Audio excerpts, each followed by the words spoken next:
அன்பு நேயர்களுக்கு அடியேனின் பணிவான நமஸ்காரம். இந்த பதிவில் முற்பிறவி பற்றிய ஒரு சுவையான, எல்லோரும் ஏற்றுக்கொள்ளும்படியான ஒரு நிகழ்வை உங்களோடு பகிர்ந்து கொள்ள ஆசைப்படுகிறேன். பூர்வ பீடிகை போதும், வாங்க என்னன்னு பார்ப்போம். குருட்சேத்திர போர் முடிஞ்சது. கௌரவர்களின் தந்தை குருடனான திருதராஷ்டிரன் புத்திர சோகத்தால் மனம் வெதும்பி சோகத்தோடு இருக்கிறான். இருக்காதா பின்னே, ஏதோ ஒன்று போய் ஒன்று இருந்தால் கூட ஆறுதல் அடையலாம், ஆனால் 100 போயிடுச்சே.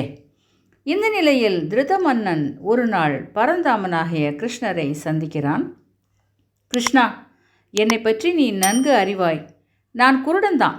இருந்தாலும் நீதிமான் விதுரரின் வழிகாட்டுதலின்படி நியாய தர்மங்களுக்கு உட்பட்டு தானே அரசாட்சி செய்தேன்.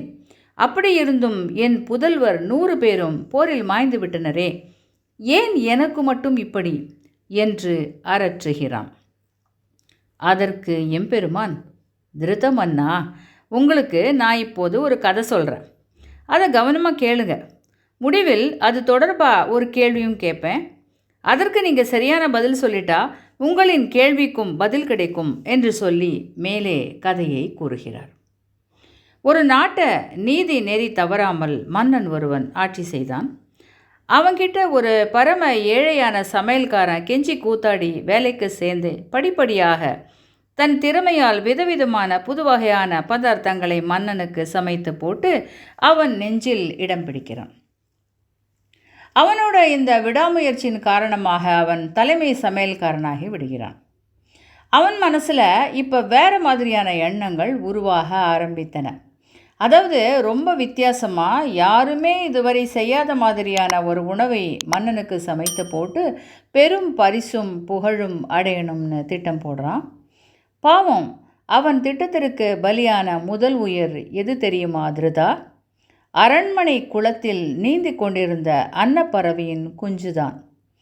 அன்றைக்கு அந்த உணவை சாப்பிட்ட மன்னனோ, ஏம்பா, இப்படி இவ்வளோ டேஸ்டியாக சமைக்கிற, இனிமே தினமும் இந்த டிஷ்ஷை கண்டிப்பாக சமைக்கணும் என்று அவனுக்கு உத்தரவு போடுகிறான்.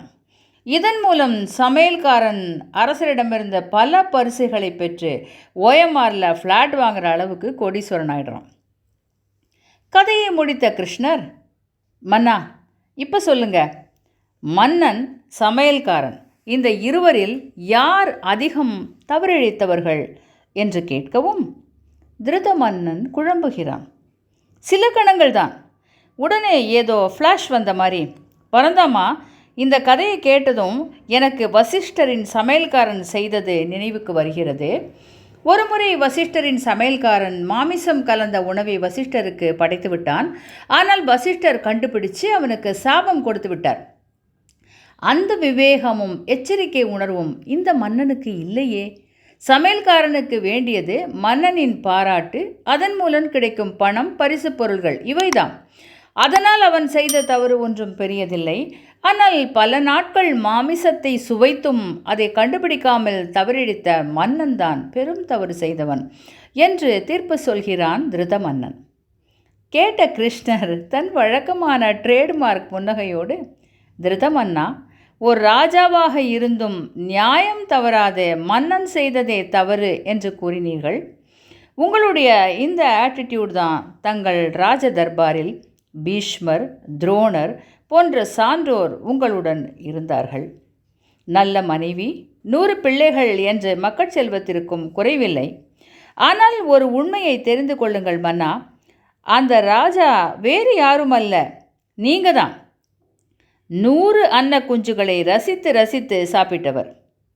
அந்த குஞ்சுகளும் தாய்ப்பறவையும் எவ்வளவு வேதனை அடைந்திருக்கும்.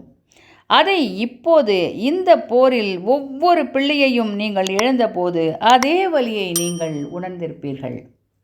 ஒன்று யோசிக்க வேண்டாமா மன்னா? தினந்தோறும் சாப்பிட்டும் சைவ அசைவ உணவுகளுக்கிடையே வேறுபாடு தெரியாமல் இருந்திருக்கிறீர்கள். அதனால்தான் இப்பிறவியில் உங்களுக்கு பார்வை இல்லை. இப்போ புரிந்ததா? முற்பகல் செய்யின் பிற்பகல் விளையும். நாம் செய்கின்ற கர்ம வினைகளின்படியே நமது வாழ்க்கையும் அமைகிறது. இதை புரிந்து கொள்ளாத மானிடர்கள் மற்றவர்களை குறை சொல்லி விதி, சதி என்றெல்லாம் பெயர் சூட்டுகிறார்கள். என்ன நேயர்களே, திருத்த மன்னனின் மூலம் ஒரு ஆச்சரியமான வாழ்வியல் உண்மையை தெரிந்து கொண்டோம் அல்லவா? இந்த சேனல் உங்களுக்கு பிடிச்சிருந்தா சப்ஸ்கிரைப் பண்ணுங்கள். கருத்துக்களை சேனல் காலத்திலேயே பதிவிடுங்கள். உங்கள் குழுக்களில் அவசியம் பகிருங்கள். நன்றி, வணக்கம். மீண்டும் சந்திப்போம்.